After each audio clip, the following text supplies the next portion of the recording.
My name is Catherine Cooper. I am a member of the Entlebucher, Entlebucher Health and Genetics Committee, and we have this awesome series going. Tonight we have to present for you Margret Lenfest. She's a Pennsylvania native that currently lives in upstate New York, and she is a third-year resident at Cornell University in the Canine Sports Medicine and Rehabilitation Department. Her interest in sports medicine developed from her involvement with high-performance horses as a breeder and competitor. And then this interest flourished during vet school when she worked at the University of Pennsylvania Working Dog Center, helping with the research, training, and development of working dogs for search and rescue, law enforcement, and single-purpose occupations. Margret has also traveled to Alaska the past 2 winters to work as a veterinarian on the 1,000-mile Yukon Quest sled dog race to care for the racing teams. And in her limited spare time, she and her Australian Shepherd Zara love to hike, eat good food, and travel. So I'm going to turn this over to Margret now. And if you have questions during the session, please feel free to put them in the chat, and we will let Margret know when we have questions. And also there'll be a little time at the end after her presentation to ask things. So thank you all for coming, and Margret, please take it away. Great, thanks for the intro, and thanks everyone for showing up. I'm going to try and keep this within our allotted time, so there's plenty of time for questions, but don't be shy. I'm happy to stop and answer questions at any time. When Catherine and Eve and a few other of your wonderful committee people approached me asking me to speak, I thought this would be a fun topic. I spend a lot of time talking to my clients about safe exercises for their dogs, whether they're recovering from something or just sort of for general fitness and quality of life. So yeah, a little roadmap of what we're going to cover. This information does apply to dogs of sort of any age, but a lot of what I'm going to talk about does apply to young dogs, particularly during their early growth. So we're going to talk about growth plates and endochondral ossification, which is the process by which the long bones in the limbs get longer. We'll talk briefly. I have a nice little chart that talks about when growth plates close, and they close at different times throughout the dog's life, usually, of course, within the first year. I'm going to try and keep this review of common orthopedic issues brief, but I want to give you guys good information. So I have a few little videos to show you. So we'll talk about elbow and hip dysplasia and cranial cruciate disease. And then we'll wrap things up talking about what kind of exercise I like to encourage clients to engage with their dogs and how much of it.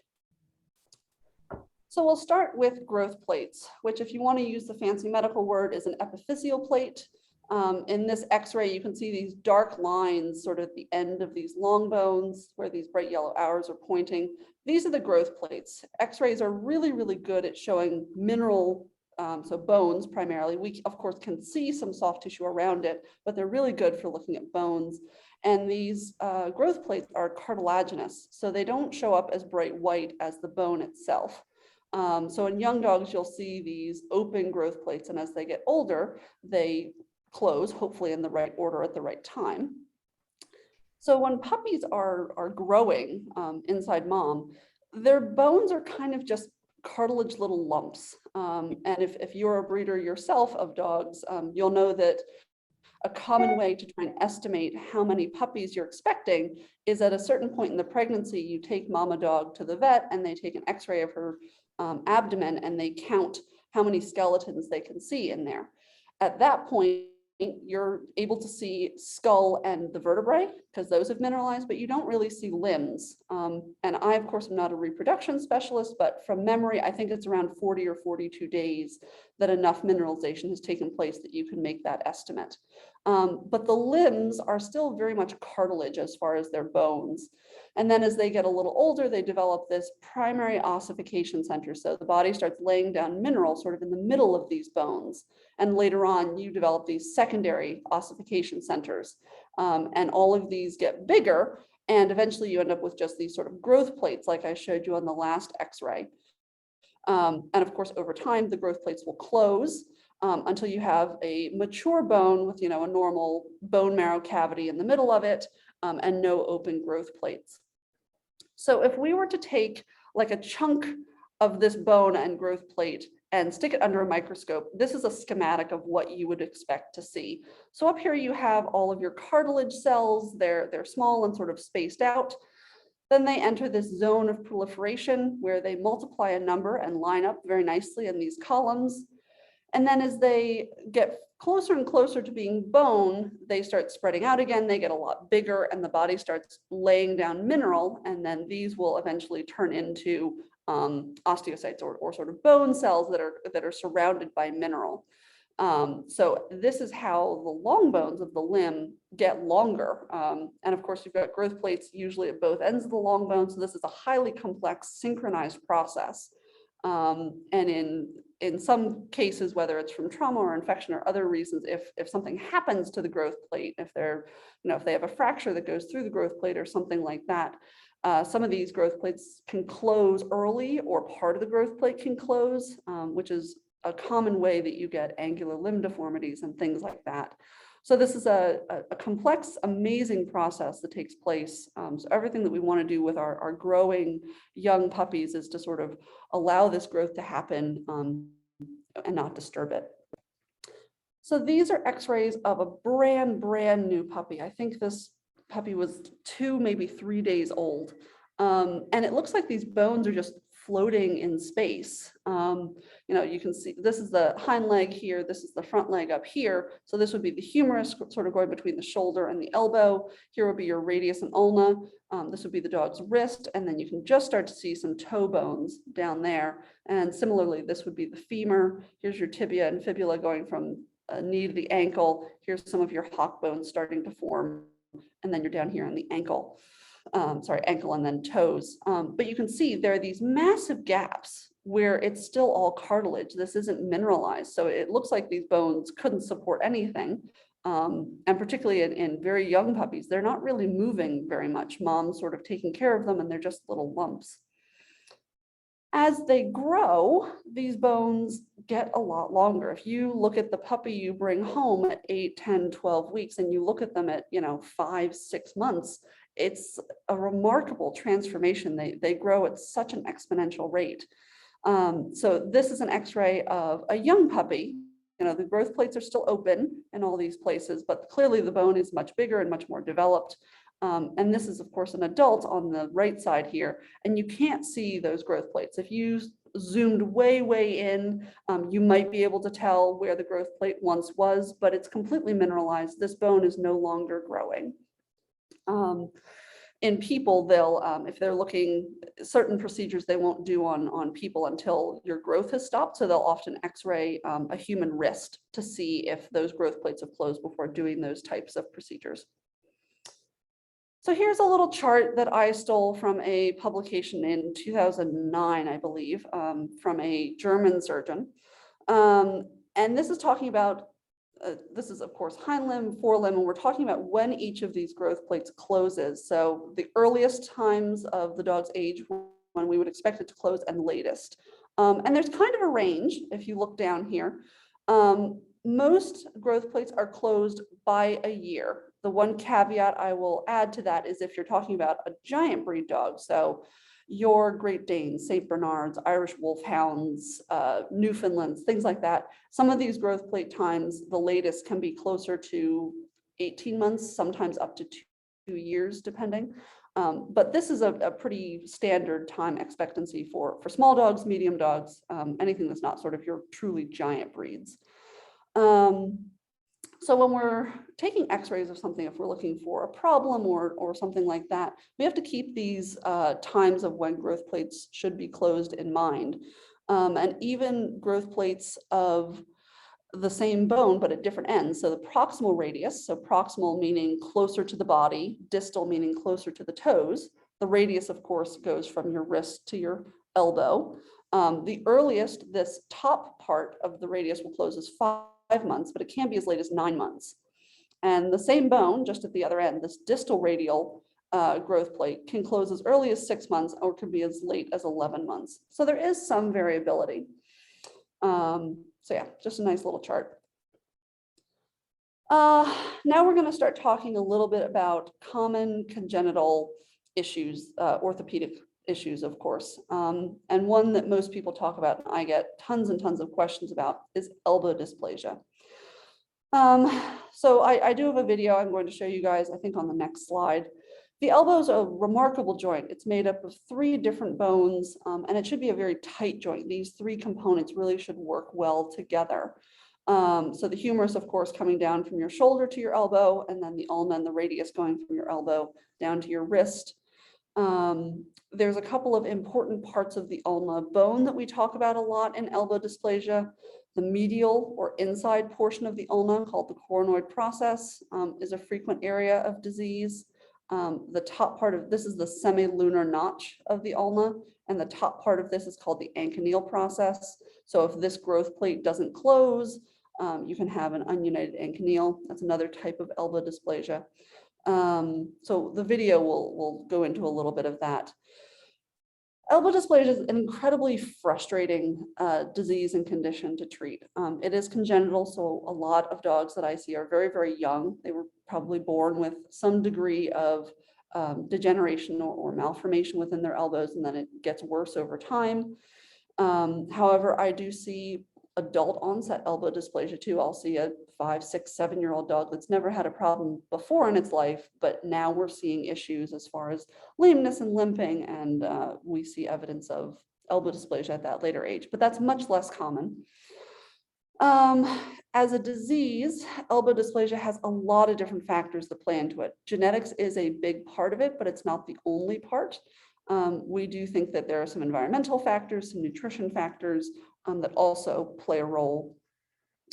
Elbow dysplasia is primarily seen in large and giant breed dogs. So your Labradors, your Golden Retrievers, your Rottweilers, Newfoundlands are sort of the ones I see more commonly. However, I do have a lot of sporting herding breeds, agility, border collies, Australian shepherds, some collies and things like that that'll come to us also with this problem. And we certainly do see it in smaller dogs, but it's less frequently. Another heartbreaking part of elbow dysplasia is that if we find evidence of it on one side, it's very, very common to have the other side be affected as well, in about 80% of patients. And actually, I saw a patient just last week that was seen when she was a year old. She saw a surgeon, was diagnosed with elbow dysplasia on one of her elbows. They went to surgery. They did some things in surgery. They actually stuck a camera in the opposite elbow and it looked normal. And then I'm seeing her last week, which is about a year after her surgery. And now we're seeing the same type of degeneration in her elbow on the non-surgical side. So it's very common for both sides to be affected, but you don't always see them affected at the same time or to the same severity. Elbow dysplasia as a term is an umbrella term. It's not descriptive in and of itself. So there's 4 main subtypes that we talk about. I mentioned this inside portion of the ulna bone, the medial coronoid process. It's very common for this to be degenerative.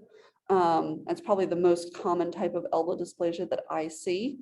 I also mentioned the anconeal process up here at the top of the ulna. So if that growth plate doesn't close appropriately or in time, this sort of little point can be left to bang around onto things. Osteochondrosis dissecans is a very long word that we usually shorten to OCD. This is we believe it's the cartilage, it doesn't form correctly. So we frequently see this on the end of the humerus. In the elbow. So if it's osteochondrosis, meaning elbow dysplasia, it'll be sort of on this condyle of the humerus, but OCD can also happen in other joints. Most commonly, we see it in the shoulder and the hock or the ankle. And finally, elbow incongruity is sort of the final main subtype of elbow dysplasia. So I mentioned that the elbow is made up of 3 bones that all should work sort of together in synchrony. But if they don't fit together, so if there's a bigger gap between the humerus and the ulna, or if instead of the top of the radius being up here, if it was down here, so there'd be like a step between the radius and ulna, that incongruity can certainly lead to issues, inappropriate weight bearing on other parts of the elbow and things like that. And it is possible for dogs to have multiple types of elbow dysplasia at the same time. So I'm going to show you about 6 minutes of a YouTube video that I found. Both of the videos I'm going to show you are narrated by surgeons. So we'll cut them off. This is a 19-minute video. We're only going to watch about 6 minutes of it. All right, let's see. Can you actually see the? Oop. Sorry, give me 1 second while I figure out how to share this other screen. I'll let you know if it pops up for us. Okay. I think I may need to stop sharing and then share something else. Okay, Sorry, technical difficulties. it's okay. All right, can you see that? Yep. Wonderful, Colorado Canine Orthopedics. excellent. The audio on this video is quite good. The next video, the guy talks a bit softly, but we should be fine on this one.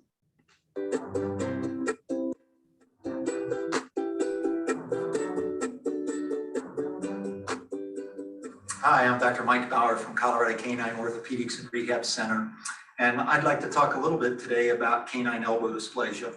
Canine elbow dysplasia is kind of a cousin to hip dysplasia. It's a congenital, we think primarily a genetic problem, where the bones of the elbow joint just don't line up appropriately, resulting in rubbing and pressure and fragmentation. It's a disease of sporting and large breed dogs, golden retrievers, Labradors, Rottweilers would be very typical examples of the breeds that would be affected. Before we actually talk about the pathogenesis and how this disease occurs, we need to review a little bit of anatomy about the elbow joint. And the elbow joint is really formed from 3 different bones. The bone above is the humerus from the shoulder joint down to the elbow joint. And then 2 bones below the elbow joint, the radius, which is the primary weight-bearing bone, and the ulna. One key point to know so that we can communicate well in anatomical terms is the terminology of the inner side or the medial side of the joint and the outer side or the lateral side of the joint. So this is a plastic bones, but it would resemble a left forelimb coming toward you. So this is the medial aspect. This is the lateral aspect. And then there are several key components of the 3 bones. And those key components, they have their own specific names. One is the bottom portion of the humerus is the humeral condyle, key point. And the other key points are really on the bone, specifically on the ulna. And those key anatomical areas are, one, this little notch, which is the semilunar notch. And the bottom portion of that is the medial cornoid process. And that is where a lot of the pathology occurs. At the top part of the semilunar notch is the anchineal process. We're not going to talk about that much in this video. It's a disorder that we see involving that process in German Shepherds. But what we're focusing on today is the disease processes that occur on the medial cornoid process. The other important aspect of it is the radial head. And so the radial head, the weight-bearing portion, lines up with the semilunar notch and lines up with the medial cornoid process. And we can see that on this illustration. So here are the plastic bones, semilunar notch, cornoid process, radial head, and again, the humeral condyle. And we see those labeled over here on the radiograph or x-ray of this image. And you'll notice that one of the key areas, the medial cornoid process, is kind of hidden on a side view x-ray from the radial head. But that gives us kind of a brief overview of anatomy. So as we talk about the clinical signs and the diagnosis and the treatment, all of those things will make more sense. So let's go from anatomy to the pathology and what really occurs in dogs that have elbow dysplasia.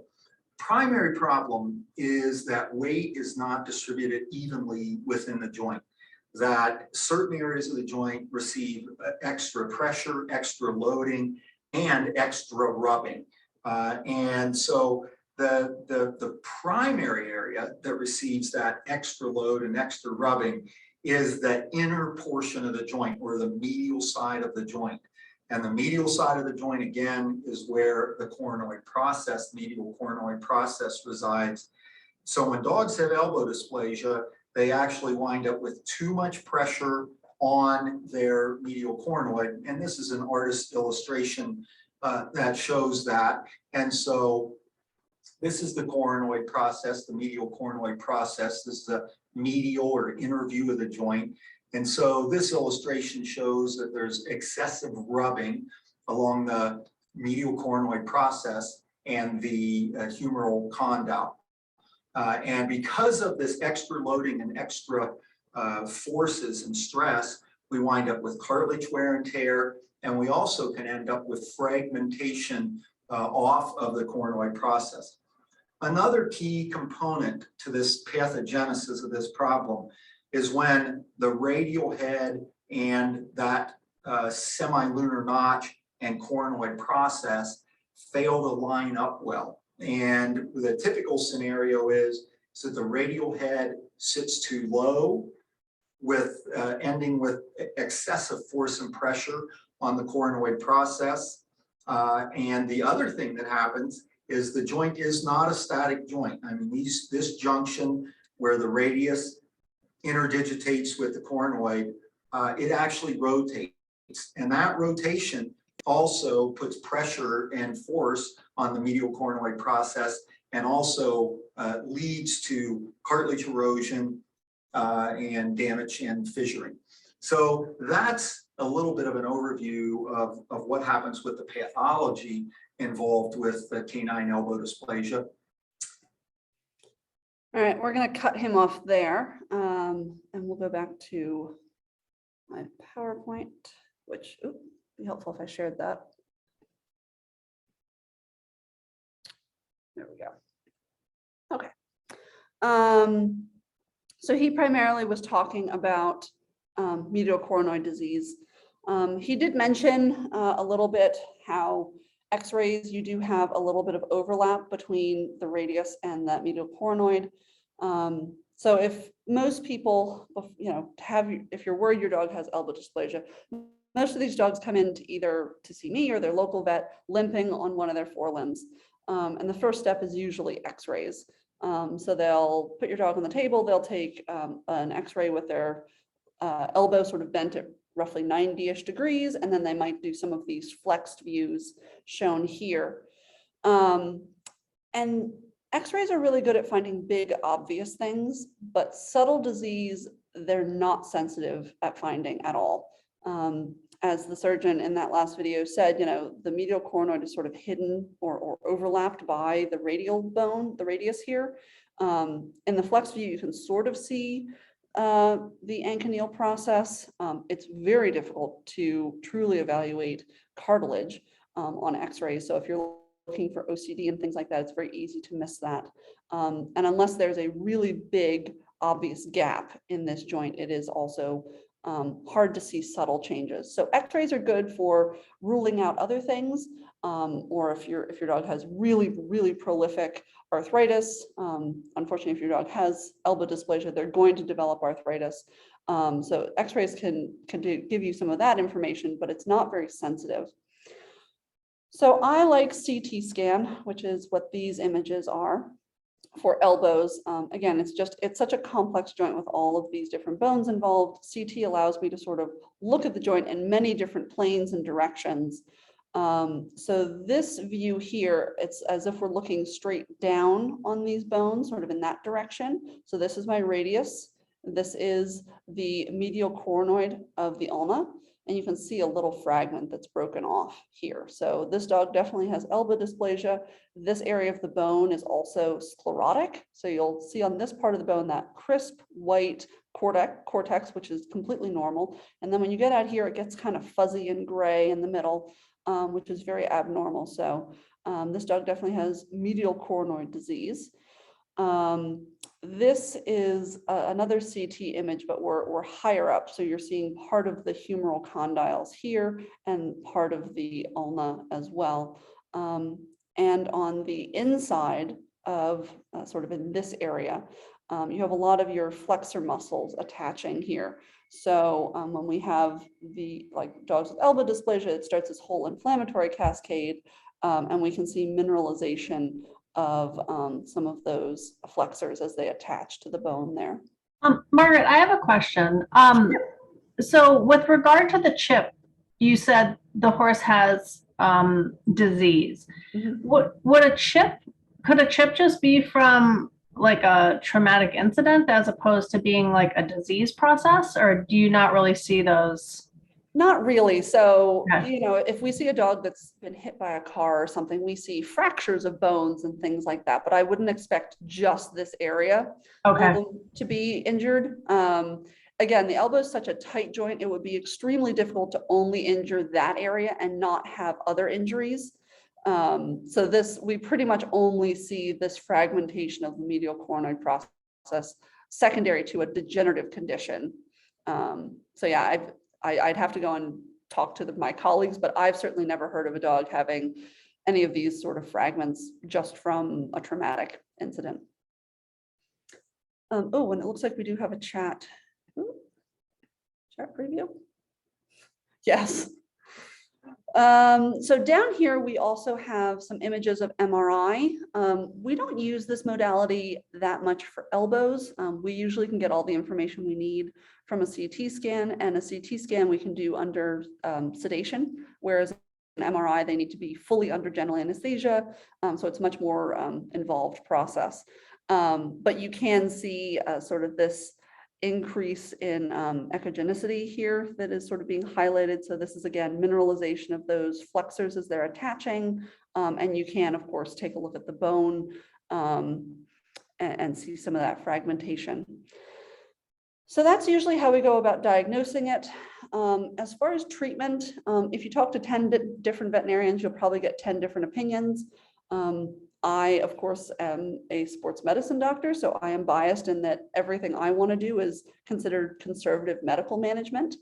There are a lot of surgeons that as soon as they see something like a fragmentation of the medial coronoid process, they want to take the dog to surgery immediately. And that might be the right answer for that dog, absolutely. But of course, given my background and my focus, I like to try less invasive, more conservative options first. And then if those are not successful in keeping our patient comfortable and as active as we want them to, absolutely, then they certainly should go to surgery. So I do have to declare my bias in that. If you guys take one thing away from today, it would be the importance of keeping your dogs lean. It is the most important thing you can do for their general health throughout their whole life, is keeping them lean to the point of almost being skinny. Every extra ounce of weight that they're carrying is going to put a lot more stress, not just on their bones and their joints, but on their heart and the rest of their systemic systems as well. So the first and most important thing when I'm treating a patient is we talk about weight management. A lot of dogs come in with a little extra weight than I want them to have. So the first thing we talk about is getting them to their ideal weight. So we talk about weight loss diets and things like that. And then depending on how uncomfortable the patient is, do we need to add pain meds? We talk about modifying exercise, and we'll go into that a little bit later.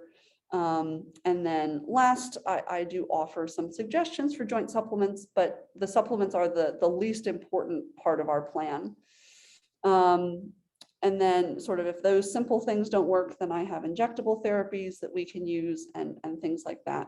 And of course, if medical management is not sufficient and the patient is still uncomfortable, then we go and talk to surgeons and say, okay, yes, this fragment really does need to come out. But I do want to stress that there's more and more literature out there supporting that these fragments are not necessarily the cause of discomfort. They're simply a side effect of the disease itself. That patient I mentioned that I saw last week that had surgery for her elbow on one side last year and now is coming to me with issues in her opposite elbow. We ran a CT scan and they took the fragments out a year ago and they shaved down this medial coronoid process until they got to healthy bone. And she has new fragments on that side.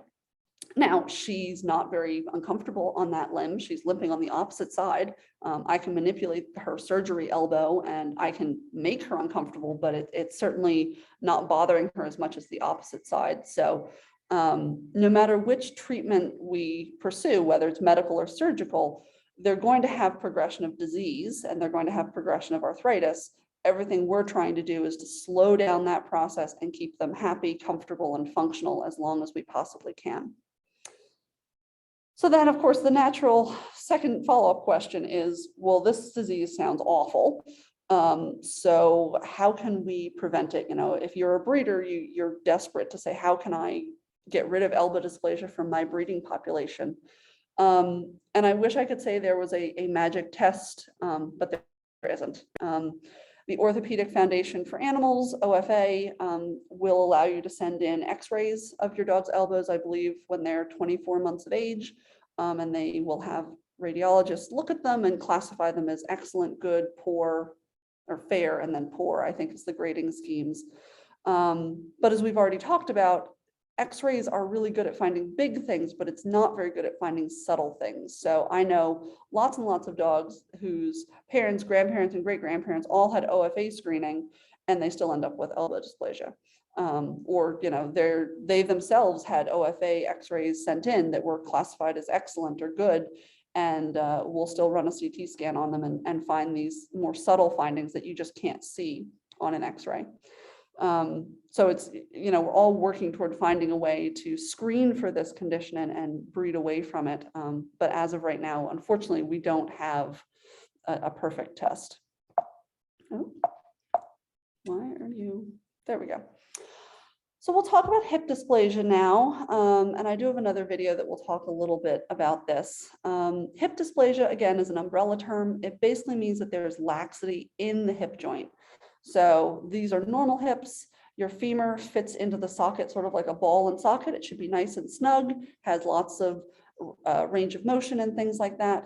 But if the hip doesn't form normally, whether the socket is shallow or the femoral head is misformed or something else, it can sort of bounce around in this socket, causing all sorts of damage to the cartilage, the bones, and just starts again this inflammatory process.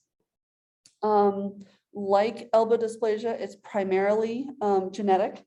So if you have, you know, dogs, or if you're breeding dogs together that have hip issues, you have a very, very high chance of having hip issues with your litter.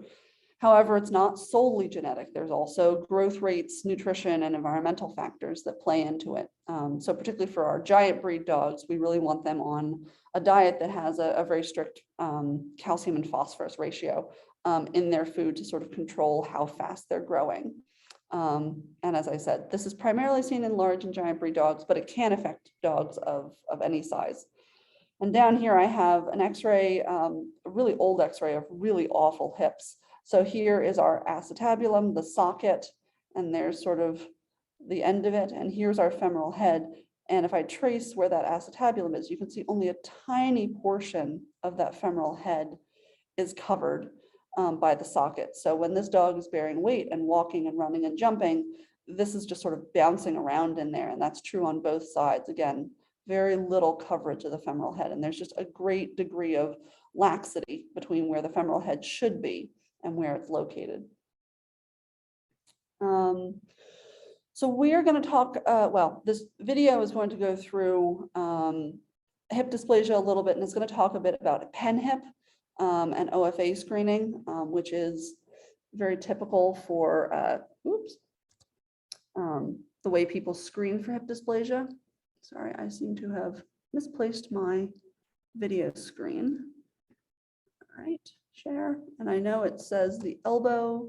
We're going to switch to hip dysplasia. The audio on this video is much quieter. I've turned up my volume as loud as it'll go. So hopefully you guys can hear it. Hello, this is Dr. Schufer. We're going to discuss canine hip dysplasia We can hear it. and treatment with the help of this presentation.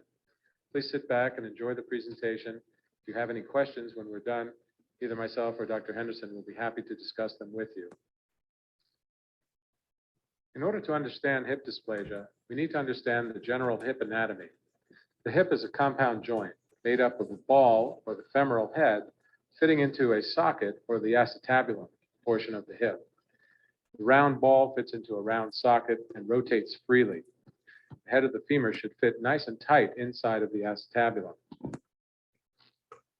Here is a radiograph or X-ray of normal hips. Notice that the acetabulum is deep and the head of the femur fits snugly inside of it. This is what hopefully your dog's hips look like under X-ray. Here is a schematic of a dysplastic hip. Notice that the acetabulum, noted on the lower left-hand corner of the slide, is shallow and the femoral head does not fit easily into it. Over time, the femur bounces around in this joint, stretching the joint capsule and causing arthritis, which is depicted in the upper right-hand side of the picture. Here is a radiograph of dysplastic hip. Notice that the femoral heads are barely covered by the acetabulum. The acetabulum are not very deep, and the heads of the femur are irregularly shaped. Large breed dogs are more prone to hip dysplasia than small breeds, but all breeds can have it. The smaller breeds, being lower in weight, tend to have less problems in terms of arthritis as they get older, but on occasion they do have just as bad a problem as the big dogs. Dysplasia is an inheritable trait, meaning that it passes from the parents down to the offspring. 60% of the development of a dysplasia is due to genetics, and 40% is due to environmental factors. Though that relates to how fast the dog grows, how heavy they are during the growth cycle, how much calcium and phosphorus are in their food, and how much activity they get during growth. We try to limit those things to minimize growth, and we'll talk about that a little bit later in the program. How do we diagnose hip dysplasia? Typically, we diagnose hip dysplasia with a combination of palpation and radiography, or X-rays. The Orthopedic Foundation for Animals, or OFA, hip extended view has been used historically to diagnose dysplasia at about 24 months of age. The view on the lower left-hand side of the screen depicts this typical view. And in this case, the dog is sedated, lays on its back, and the hips are extended so that we can see the hip joint very well. The other technique that's used, which we feel is more sensitive, is the pen hip radiograph, denoted on the right side of the screen. With this technique, we can diagnose hip dysplasia as early as 14 to 16 weeks of age. Frequently, patients come to us with hip dysplasia whose parents were certified by the OFA as being either good or excellent in hip quality. So what happened? Well, it turns out that the OFA is doing their certification at 24 months of age. And yet, if you go on and re-radiograph those same dogs at 5 and 6 and 7 years, up to 75% of them actually have hip dysplasia. So what that means is that the technique we're using at 24 months is not predictive as to whether or not the offspring will have hip dysplasia. So we cannot trust the OFA ratings to get a significantly better offspring breeding. Over the past 20 years, the University of Pennsylvania Veterinary School has developed the Pen Hip system of hip dysplasia detection. Their goal, just as the OFA, is to try and reduce hip dysplasia by helping breeders select the appropriate specimens to breed to reduce the incidence of this disease in the offspring. The premise of the Pen Hip system is that a dysplastic hip is a loose hip. And by using a special distraction view, we're able to determine just how far the hip can be pulled out of the joint. The further the femur can be pulled out of the acetabulum, then clearly the looser the joint and more likely the dog will have hip dysplasia. In this view, you can see how far the femoral head is from the inside of the acetabulum. And if we were to take this same dog and take a view in the OFA hip extended view, it would probably look normal. Pen hip distraction view allows us to actually get quantitative measurements as to how far or how loose the joint is. The Pen Hip Association will measure our films and give us a value called the distractive index, or DI, which lets us know what the likelihood is that the dog either has or will have hip dysplasia. The lower the DI number, the better. So if we have a dog whose DI value is less than 0.3, that dog will probably never get hip dysplasia. If we were to look at all the racing greyhounds and the borzois, the sighthounds, most of those dogs have beautiful hips and their distractive indexes are under 0.3. Distractive index values above 0.45 are likely to develop dysplasia, and the higher the value, the more likely the dog is to get hip dysplasia. Certain breeds have average values that are way over 0.6, which means most of the dogs are going to have this hip dysplasia regardless of what we do. Let's discuss the pen hip technique itself. Okay, we don't need to go into that. Oops, all right, let's switch back to presentation. Good. All right, so actually pen hip is no longer officially associated with the school, the University of Pennsylvania. It's an independent entity at this point. The one thing I'll mention, this extended view that the OFA wants when you're sending in your films, we think that this positioning artificially tightens the joint capsule, which is why some dogs look to have really good hips. But in reality, as far as what their hips look like when they're out and moving around, is looser than that, but it's probably from that sort of artificial tightening just from this position, but it's the best way to sort of evaluate the hips. And here is the distraction mechanism that the pen hip radiographs, x-rays require. And this is, you have to be certified as a veterinarian to be able to take these films. So you as a veterinarian have to take a course and buy one of these distractors for yourself, and then you become certified, and the x-rays are sent to pen hip and then come back with an official report. I'll tell you, whoops, that I was reading a paper that was published about 2 years ago. The University of Auburn has a big working dog program, primarily single purpose and law enforcement, so police dogs and like narcotics and bomb dogs. And they had been using OFA as a way of determining who in their population they would breed or not. And they'd been using it for close to 20 years. And their incidence of hip dysplasia really hadn't changed in that time period.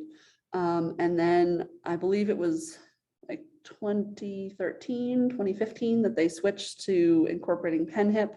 And they have like 600 or 700 dogs. It's a big population. And they saw a 22% improvement in their prevalence of hip dysplasia after they'd been using pen hip for only 2 years. So it's one paper, but it's strongly supportive that pen hip is much more diagnostic for sort of preventing hip dysplasia. I don't want us to run out of time, so I'm going to briefly go through cruciate disease, and then we'll talk about some exercises. Cranial cruciate disease is a little different than hip dysplasia and elbow dysplasia.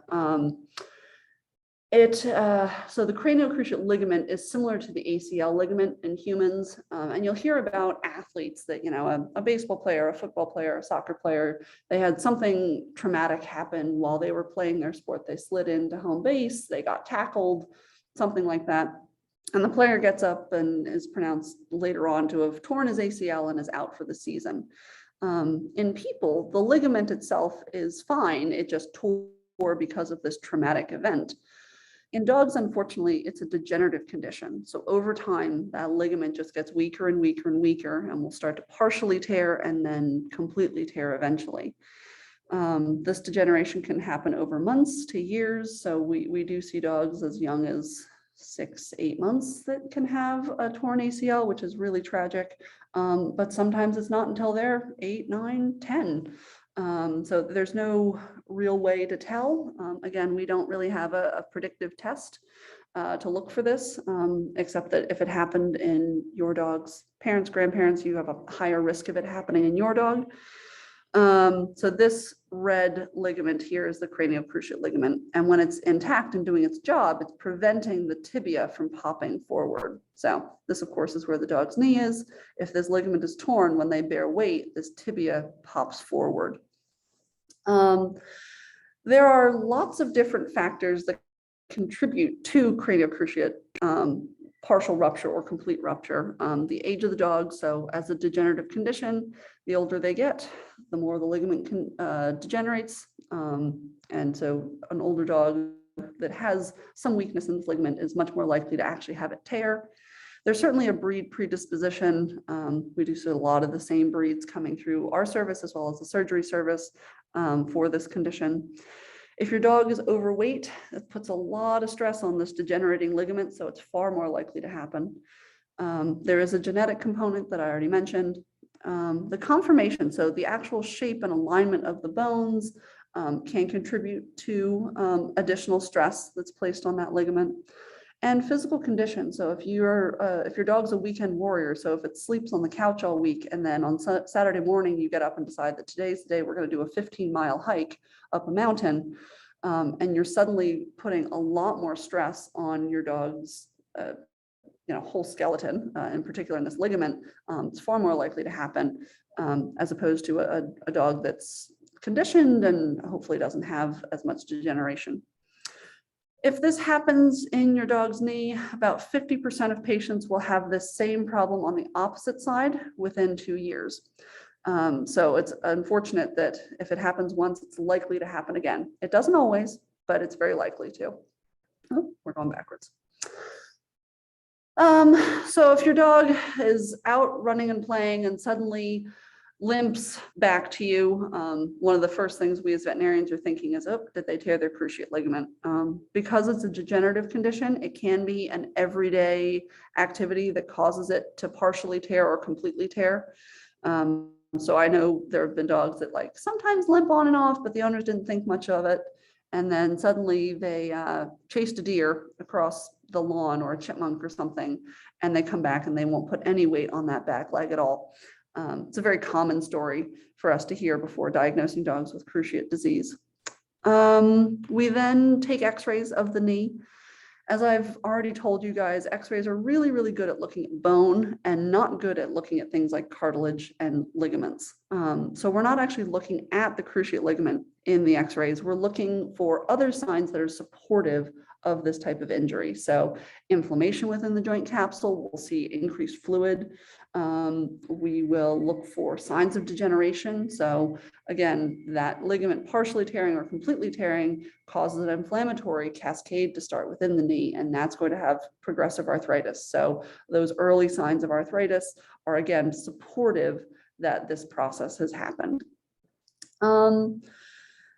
We're getting pretty good. We've done a lot of work here in my service at using ultrasound to try and evaluate the cruciate ligament. We're actually going to do more of that tomorrow morning.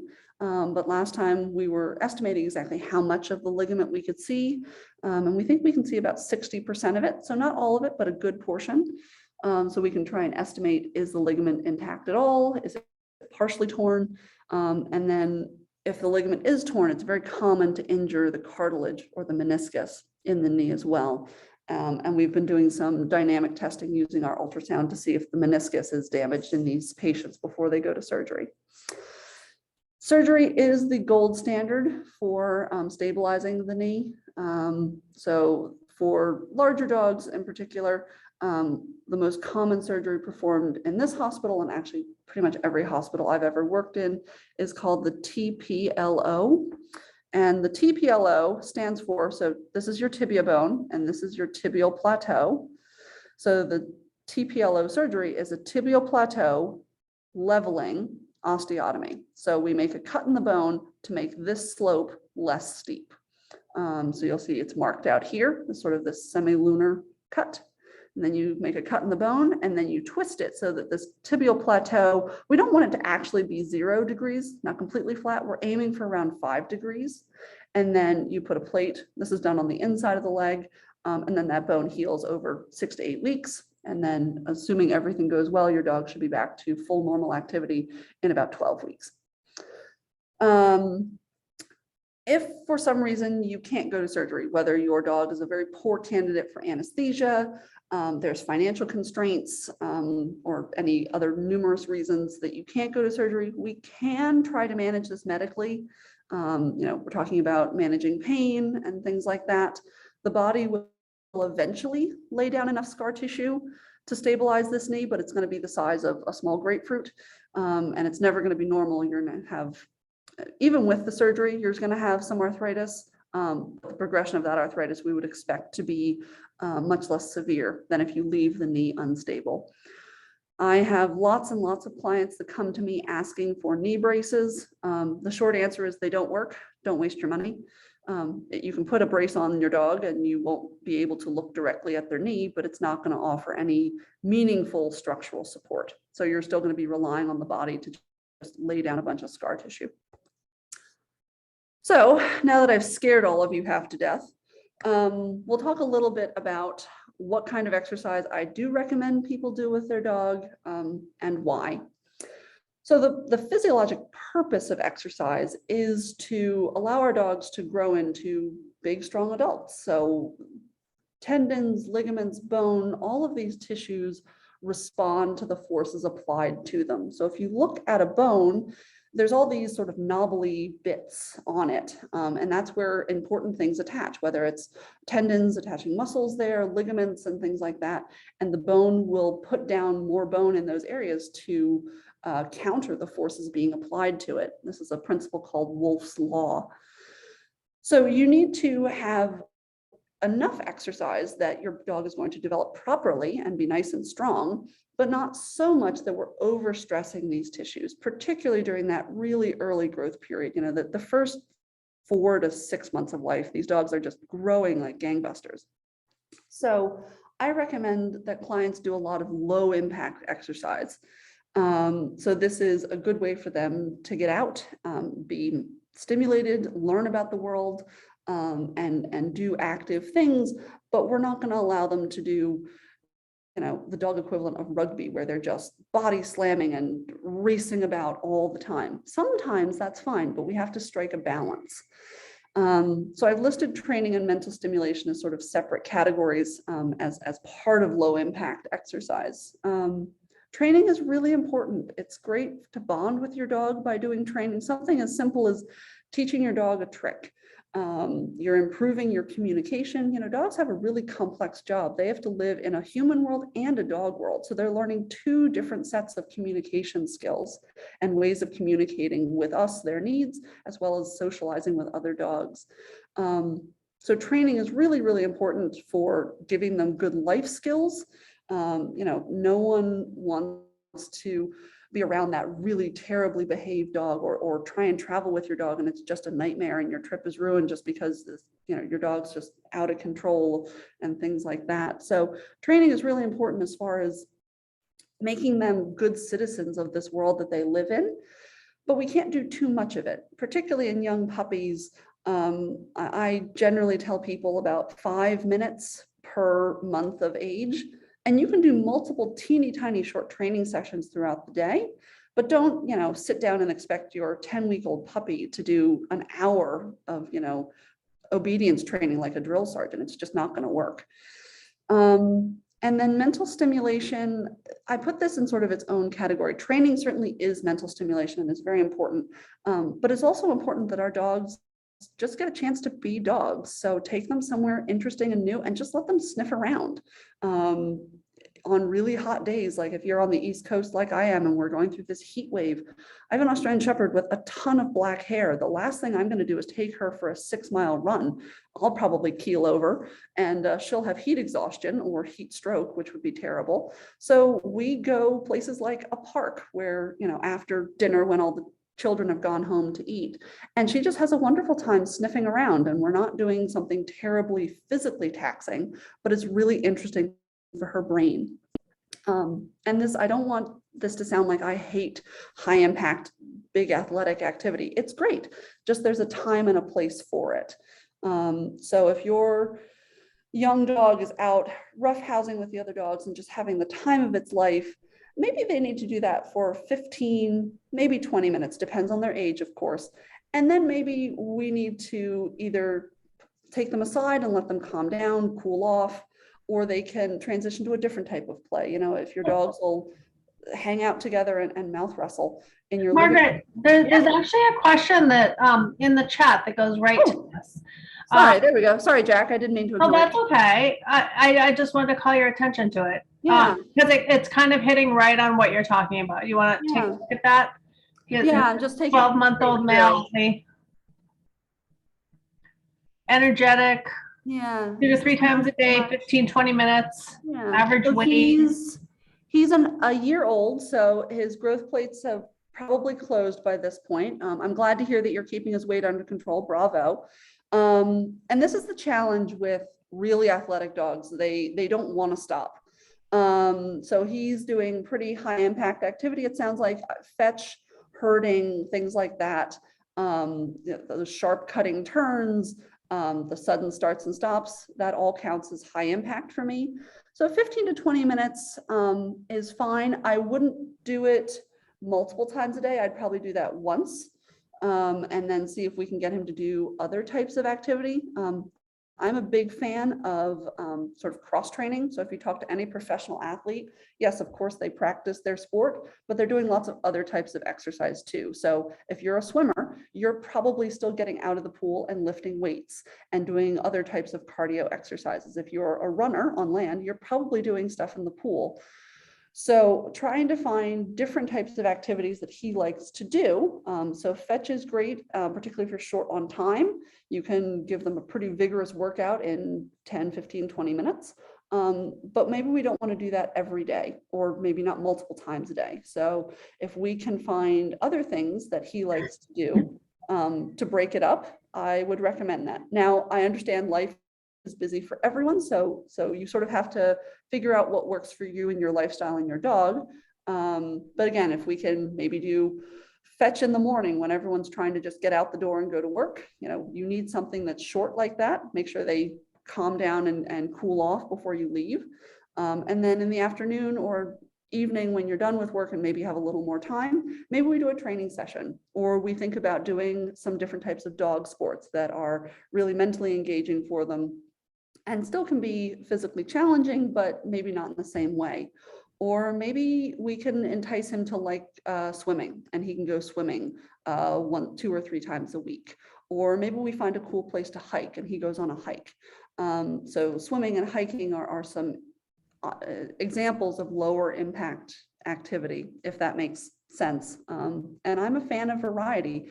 It's more interesting for you, it's more interesting for the dog.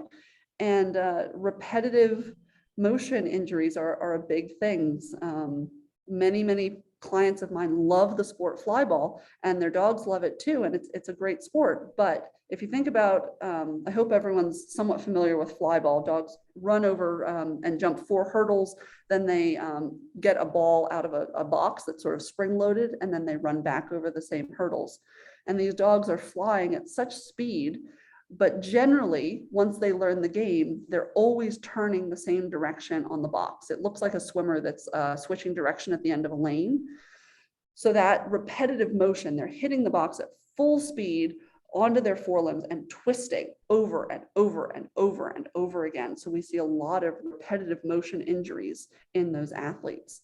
So this is why I have the sort of yin-yang sign up here that these really, really athletic dogs will do sort of anything because they can, and they're not going to restrict themselves. So we have to step in and say, yes, you can do that, but maybe not all the time and not every day. Come on. There we go. So I'm going to briefly talk about 2 different papers that were published. They're not terribly recent, but they're still, I feel, relevant. So this was a paper that was done in Finland in the early 90s. They, of course, were looking at a lot of blood parameters, but we'll talk a little bit about why I think it's relevant. So they took 20 female beagles, starting at around 6 months of age. They studied them and they split them into 2 groups. One group was kept in basically a kennel sort of run area, and then the other half were taught to run on a treadmill. And they slowly increased how much they were running. They didn't just start them at 6 months at the full duration, but over time, they got them up to running 25 miles a day, 5 days a week. And then they followed them for 1 year.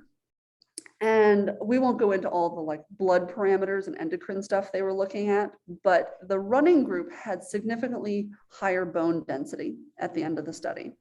So again, as I said before, bone is going to respond to the forces applied to it. So I would not recommend that you take your dog out and start running 25 miles a day. This is a bit extreme.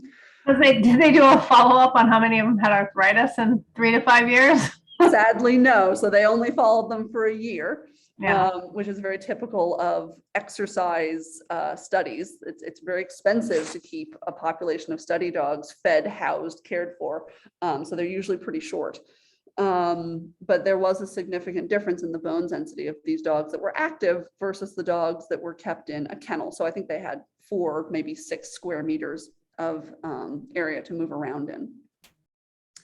This next paper is really quite cool, and I have to go back and see. I think it was done in the early 2000s, but don't quote me on that.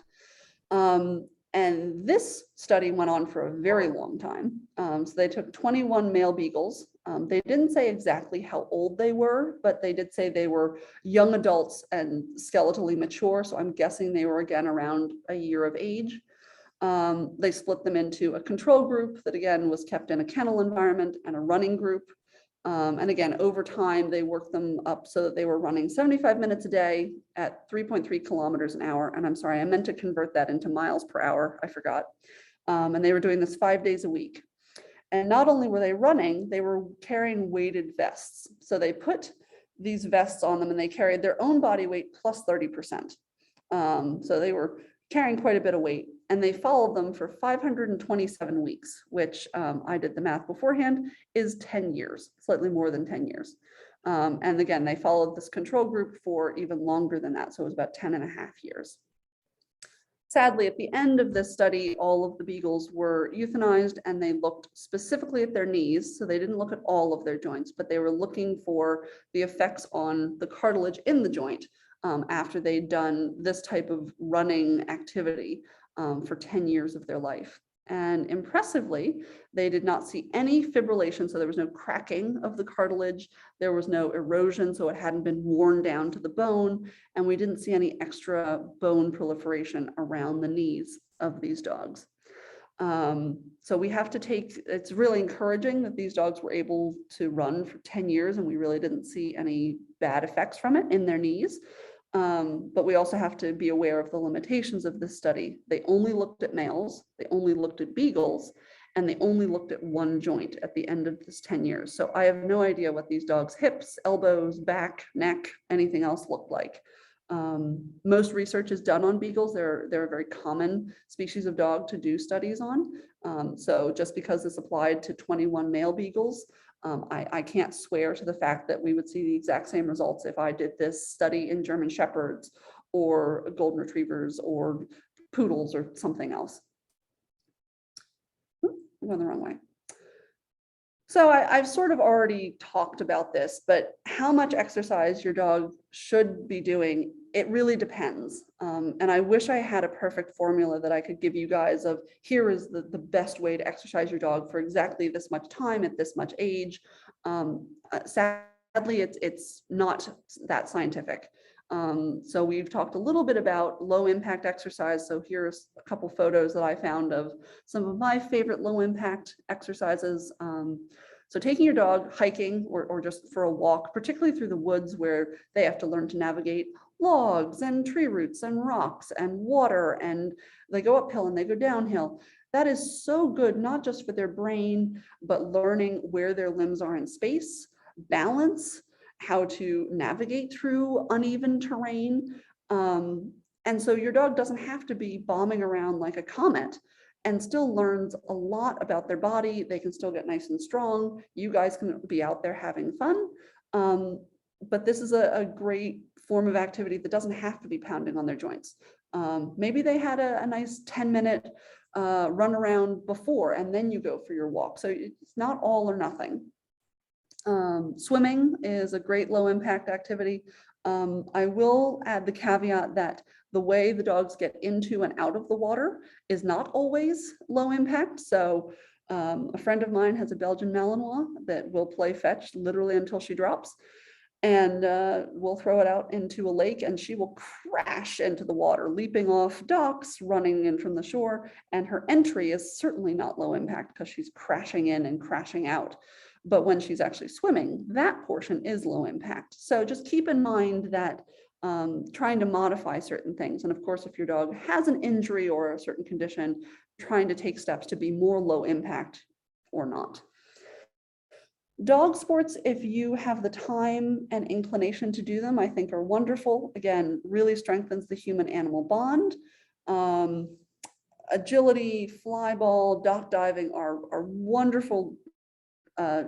Disc dogs as well are wonderful sports, but generally not very low impact. And I have no problem with a dog doing them, but again, it shouldn't be the only thing they're doing, and we want to balance it out with some lower impact stuff. So this picture down here is of rally. So it's obedience that you sort of go through this obstacle course where there's instructions on each of the stations about what you and your dog need to do. So this is great. I think it teaches great life skills. It's really fun. It's also one of the few sports that the AKC has that human participants of literally any form of disability except vision can do on completely equal footing with everyone else, which I think is particularly wonderful. And this picture up here is from nose work competition. So you're training your dog to find a particular odor. I do this a lot with my dogs, particularly in the winter. Up here in upstate New York, we get a couple of months of really deep snow and ice. And when I can't be out hiking, I have these little containers and I can hide a scent anywhere in my house. I can hide them around my car. I can bring my dogs into work and hide this stuff all over the hospital. And I'm not in danger of falling on the ice, but my dog still can do this for 20 or 30 minutes and be quite mentally tired at the end of it. And it's also just fun to, say to your friends, hey, hide this somewhere. Don't tell me where, and then we'll see if my dog can find it, which can be really fun. So that is pretty much all I put together for you guys. I'm sorry, I did run over my time a little bit. I do apologize for that.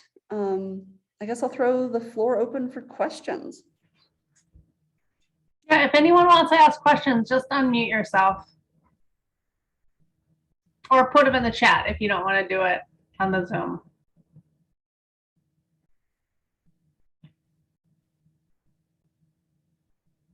I have a question, Margaret. So thank you so much for this. This was super, super, super helpful and interesting. And not only right now, but I can already see how many times all of us are going to want to be able to go back and look at this and reference it and refer other people to it. So you're a rock star. Thank you so much. Oh, I'm glad you like it. So one question I have is about swimming. So apart from the crashing in and the high impact, is there a reason? So if your dog loves to swim, which mine do, I tend to do a lot of swimming with my dogs during the season when it's warm enough. Is there any reason to limit that kind of exercise? So from a low impact standpoint, no, not really. As long as they're not going to get, terrible ear infections and things like that. Right. Swimming is a very cardiovascular demanding activity to do. So if your dogs are very well conditioned, I'd say sort of let them go wild. If your dog has not been doing that type of high aerobic activity, I'd be a little more judicious in how much I allow them to do. So Right, again, so not from 0 to 60, but so once they're sort of living and breathing at 60, yeah, is there any reason why I should live? No. I mean, apart from just variety and getting some other muscle groups through other activities, I was just curious. No, I think it's a great way to exercise your dog. We see a lot of Labradors that come into our ER, especially in the summer, with swimmer's tail. And again, that's sort of that 0 to 60. Their tails will get really quite sore from swimming constantly, and they haven't been all, winter and spring. So yeah, as long as you sort of slowly increase how much of it they're doing, and once they're sort of conditioned to it, yeah, I'd go wild. Now, of course, if your dog is injured, if you think about what the motion your dog is doing as far as doggy paddle, there are certain injuries, particularly like ligamentous and tendon injuries, when swimming is not recommended because their limbs aren't coming in contact with the ground. So you have a lot more uncontrolled motion. So that would be the only caveat, but that's again, a very specific if your dog is injured. Thank you.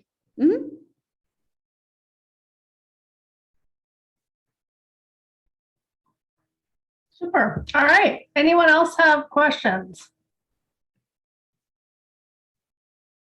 No? Okay. Well, super, Margaret. Thank you so much. This really was fascinating and also super helpful. Good. So, I hope yeah. everyone got something out of it. I didn't want to be too doom and gloom. Yeah. But unfortunately, when you're talking about congenital issues, there's not too much of a silver lining. Yeah, but I think your overall message was, exercise your dog judiciously and don't let them get fat.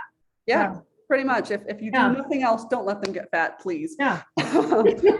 I'm happy to send this presentation if anyone wants to keep that growth plate chart or any of the papers. I actually have the full copies of those papers, and I do have the Auburn paper that I talked about for Penn Hip.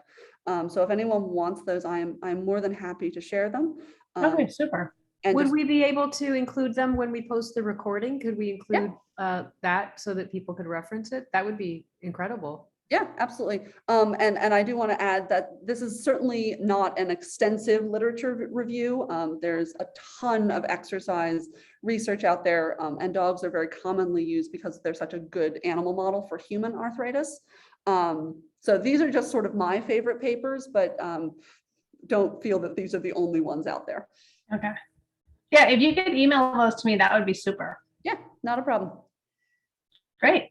All right. Well, thanks everybody. And thank you for attending. And if you have friends that missed it, we will have it posted on the Entlebucher website so people can watch and see it later or refer back to it again.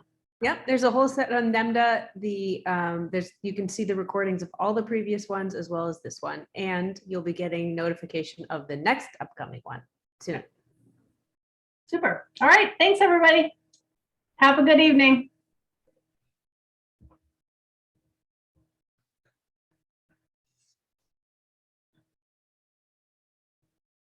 Cool. Okay, so it's just the four of us now.